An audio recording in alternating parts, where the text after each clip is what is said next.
Good morning, Reverend Ellen Rasmussen, Senior Pastor at Brown Deer United Methodist Church. She, her, and hers are my pronouns, and it is my great joy to connect to you through our 2021 Fall Stewardship Campaign.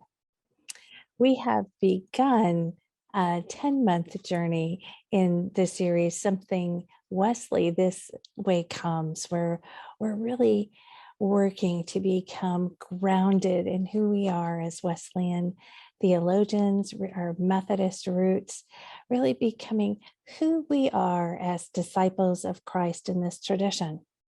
And so we wanted to share with you about Wesley's rules for money.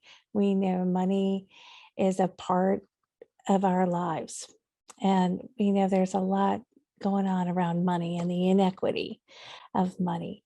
And so one of the gifts we are able to share with all of you is the devotional guide for this series from James Harnish, Earn, Save, and Give. And I want to share with you the introduction. And this is for week 1. So this is originally Sunday, October 10th. We don't need more money. We need wisdom. Happy are those who find wisdom and those who gain understanding. Her profit is better than silver and her gain better than gold. Proverbs chapter 3, verses 13 through 14. The 18th century was a time of major social and economic change in England. The economic inequality between the comfortable, affluent aristocracy and the beleaguered, poverty-stricken lower classes were growing larger and more tenuous.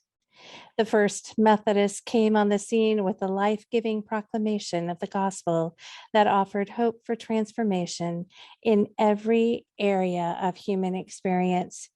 Some historians say that the Methodist revival saved England from the kind of violent revolution that swept across Western Europe.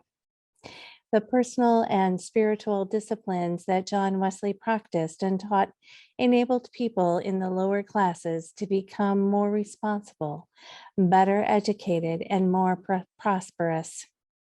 Soon Wesley faced the unexpected predicament of Methodist people accumulating wealth, wearing fine clothing, and building more attractive homes and preaching houses. Wesley responded to this change of economic circumstances in his classic sermon, The Use of Money. He used the defining word from the Proverbs when he declared that the right use of money is an excellent branch of Christian wisdom. In fact, the word wisdom appears 7 times in this sermon. He acknowledged that money was a subject largely spoken of by men of the world, but not sufficiently considered by those whom God hath chosen out of the world. We could say the same thing about many congregations today, in which the only time money is mentioned is during the annual pledge drive. And that's to support the church budget. But Wesley's concern in the sermon is not to raise money for the Methodist movement. His purpose was to equip Methodists to manage and use their money in the most faithful and effective ways.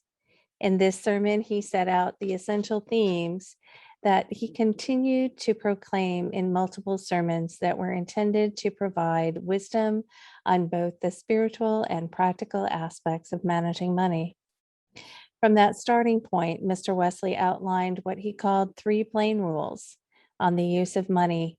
They are as simple, clear, and memorable as any of the Old Testament proverbs.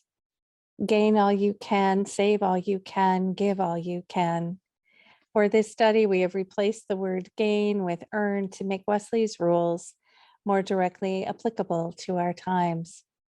The use of money laid out a description of what it means to live by those rules, and he reaffirmed them in a number of his other sermons.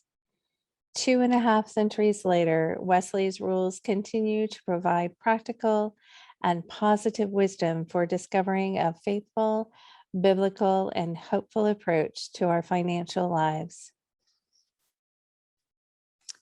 From Earn, Save, Give by James Harnish.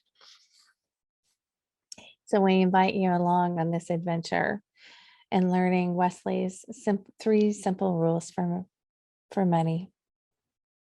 And we invite you and your family to take the devotional book that is soon to be in your hands and take time to read each day as we journey through this season.